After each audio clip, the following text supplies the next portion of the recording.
Okay. இப்போ ஒரு சிலர் வந்து இந்த செவ்வாய்க்கிழமை முருகருக்காக விரதம் இருக்கிறவங்க இருக்காங்க. ஒரு சிலர் இந்த சஷ்டி விரதம் அந்த மாதிரியான நேரங்கள்ல வந்து விரதம் இருக்கு. அந்த பர்ட்டிகுலர் நாட்கள் மட்டும் இப்ப வேல் வழிபாடு ஆகட்டுமே, இது எல்லாமே செய்றவங்க அந்த ஒரு குறிப்பிட்ட நேரம் மட்டும் நான்வெஜ் எடுத்துக்காம இருப்பாங்க. அதுக்கப்புறம் முடிச்சதுக்கப்புறம் திரும்பவும் நான்வெஜ் பேக் டு ஸ்டார்ட் பண்ண ஆரம்பிச்சுருவாங்க. அப்போ இத்தனை நாள் அந்த விரதம் இருந்ததற்கான அ பதில் வந்து அந்த அசைவம் சாப்பிட்டுட்டா கிடைக்காம போயிடுமா? அப்படி கிடையாது மேடம். இப்போ எப்படி அப்படின்னு பார்த்தீங்கன்னா, இப்போ பிறந்த நாட்களா இருக்கட்டும், இல்ல வந்து ஆனிவர்சரியா இருக்கட்டும், ம். ஆ முன்னோர்கள் வந்து என்ன சொல்லியிருப்பாங்கன்னா, ஒரு நல்ல நாள் அதுவுமா தான் வந்து தீபாவளி நாட்களா இருக்கட்டும், தீபாவளி நாட்களா தான் வந்து புது துணி அடையிறதா இருக்கட்டும், அப்பதான் வந்து கறி வெட்டியே சாப்பிடுவாங்க வீட்ல. ம். கிராமத்துல வந்து விவசாயி மக்கள்லாம் பார்த்தீங்கன்னா அப்பதான்.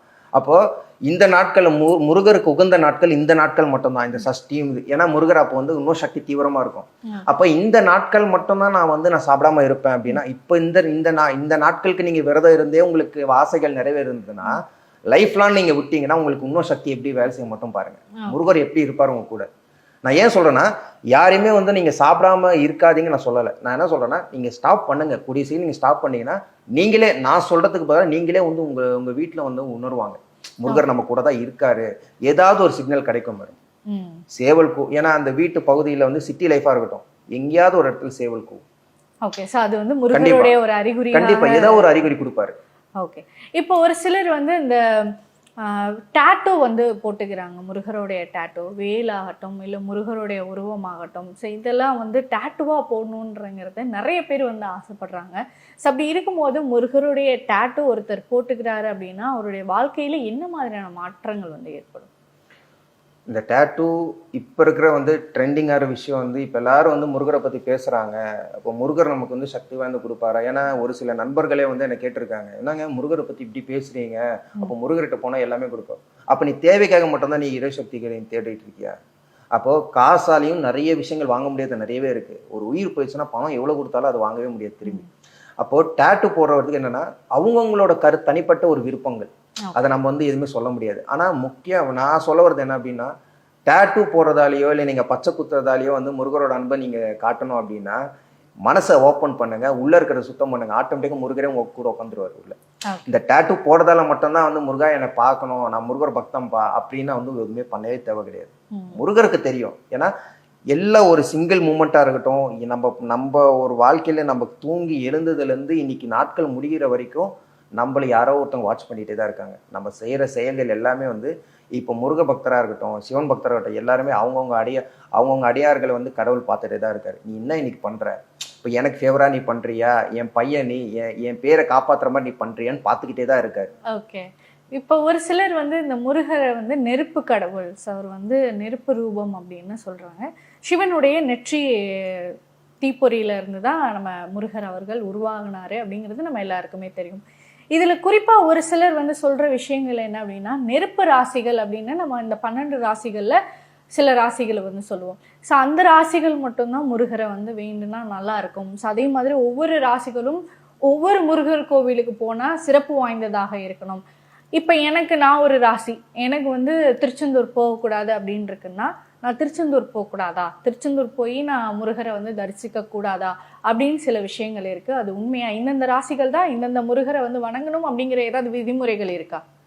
அஸ்ட்ராலஜி ரீதியாக நான் வந்து பேச விரும்பல. என்ன அப்படின்னு பார்த்தீங்கன்னா, என்னை பொறுத்த வரைக்கும் முருகருங்கிறது ஒரு கடவுள் மட்டும்தான்.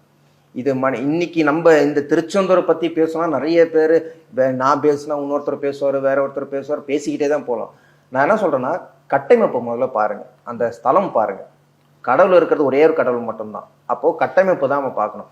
இந்த ராசிக்கு இது செட் ஆகாது, ஜோசிய ரீதியாகவும் சரி அஸ்ட்ராலஜி ரீதியாகவும் வந்து வெவ்வேறு கருத்துக்கள் வந்து சொல்லிக்கிட்டே போல ஒரு நாட்கள் மூலியமா. ஆனால் உங்களை காப்பாற்றுறவர் யாரு? கடவுள் மட்டும்தான். அவர் உங்களை தீங்கு விளைவிப்பாரா, உங்களுக்கு கெட்டதை நடத்துவாரா? கண்டிப்பாக கிடையவே கிடையாது.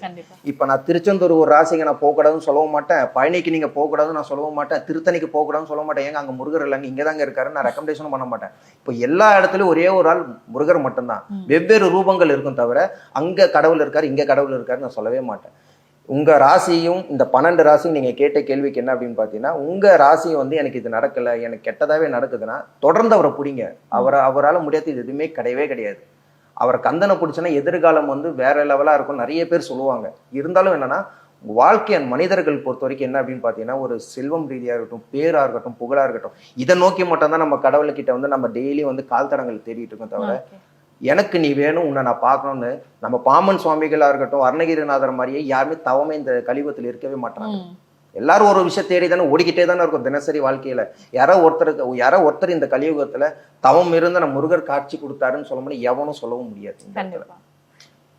ஓகே, இப்போ நம்ம வந்து பார்த்தோம் அப்படின்னா முருகருடைய தீவிர பக்தர்களான இரண்டு பேர் நம்ம முக்கியமாக சொல்லலாம். அருணகிரிநாதர் அண்ட் பாமன் சுவாமிகள். இவங்க ரெண்டு பேரும் ஒரு பயங்கரமான முருகருடைய பக்தர்கள். ஸோ இவங்களுடைய வாழ்க்கையில முருகர் வந்து நிச்சயமாக காட்சி தந்திருப்பாரு அப்படின்னு நம்ம சொல்ல முடியும். ஸோ அப்படி இருக்கும்போது பாமன் சுவாமிக்கு வந்து ஒரு தண்டனையும் கொடுத்திருந்தாரு. ஸோ இந்த மாதிரியான அதிசயங்களை வந்து அவங்க ரெண்டு பேருடைய வாழ்க்கையிலுமே வந்து நிகழ்த்தியிருக்கிறாரு. அப்படின்றப்போ இப்போ கலியுகத்துல முருகருடைய அவதாரங்கள்ல ஏதாவது காட்சிகள் இந்த மாதிரியான நிகழ்ந்த சம்பவங்கள் ஏதாவது உங்களால சொல்ல முடியுமா? இதுல என்ன அப்படின்னு பார்த்தீங்கன்னா மேடம், பாமன் சுவாமிகளா இருக்கட்டும், அருணகிரிநாதரா இருக்கட்டும், இவங்க ரெண்டு பேருக்குமே வெவ்வேறு ஆட்களா தவிர மற்றபடி வந்து இவங்க வந்து அதிகமா முருகர் மேல அன்பு செலுத்தியிருக்காங்க, இவங்க தான் வந்து உயர்ந்தவங்க அப்படின்னு யாருமே கிடையவே கிடையாது. இவங்க ரெண்டு பேருமே வந்து மகான்கள். இந்த கலியுகத்துல இந்த ரெண்டு பேர் மாதிரி யாராலையும் பார்க்கவும் முடியாது. ஏன் அப்படின்னு பார்த்தீங்கன்னா, இப்போ நமக்கு வந்து தேவை இருக்குன்னு வச்சுக்கோங்களேன். இப்போ எனக்கு வந்து இந்த இடத்துக்கு நான் போகணும், எனக்கு இன்னும் நான் லைஃப்ல செட்டில் ஆகலை, ஏன்னா மக்கள் எல்லாருக்குமே பார்க்குறவங்க எல்லாமே அதான் நினச்சிட்டு இருப்பேன், எனக்கு இந்த பிரச்சனையை முடிக்கணும், எனக்கு லைஃப்ல இன்னும் செட்டில் ஆகணும், சரி இந்த கேட்டகரி வந்தீங்கன்னா எனக்கு பேர் வேணும், புகழ் வேணும், நான் பப்ளிசிட்டி. இப்போ எல்லாமே ஒரே விஷயம் மட்டும்தான். இவங்க ரெண்டு பேருக்கு என்ன வித்தியாசம் அப்படின்னு பார்த்தீங்கன்னா, அருணகிரிநாதர் வந்து பண்ண தப்பெல்லாமே உணர்ந்து இந்த மனித பிறவியே வேணா, நான் உயிரை மாற்றி கொள்ள போறேன் அப்படின்னு சொல்லிட்டு சூசைட் பண்ண போறேன்னு சொல்லிட்டு தான் திருவண்ணாமலை கோபுரத்துல ஏறி குதிச்சிருக்காரு. அப்ப குதிக்கும் போது சூசைட் பண்ணிக்கும் போது சாகர் நிலைமையில இருக்கும் போதுதான் முருகப்பெருமான் வந்து ஒரு மானிட ரூபத்தை எடுத்து அவரை காப்பாற்றுவார். அது ஒரு சான்ஸ்.